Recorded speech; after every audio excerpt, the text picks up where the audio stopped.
Sunglass, ঝুঁটি বাঁধা চুল, পরনে কালো ব্লেজার, এটা আফরান নিশোর বেশভূষা। আর এলেন উড়ে হেলিকপ্টারে, সঙ্গে দুই নায়িকা তমা মির্জা ও সুনেহরা বিনতে কামাল। গতকাল রবিবার নায়কের জন্মদিনে এমনই রূপে ধরা দিলেন জনপ্রিয় অভিনেতা আফরান নিশো।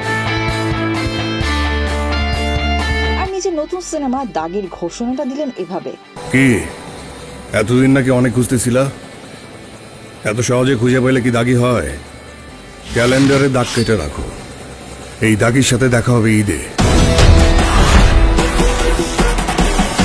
গেল বছর ঈদে সুড়ঙ্গ সিনেমার মাধ্যমে দর্শকদের মনে ঝড় তুললেন নিশো।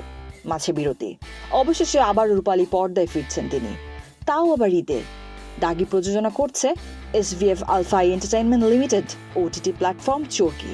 গতকাল সন্ধ্যায় চরকি ও আলফাইয়ের ভেরিফাইড ফেসবুক পেজে একটি ভিডিও প্রকাশের মাধ্যমে আনুষ্ঠানিকভাবে তথ্যটি জানানো হয়েছে।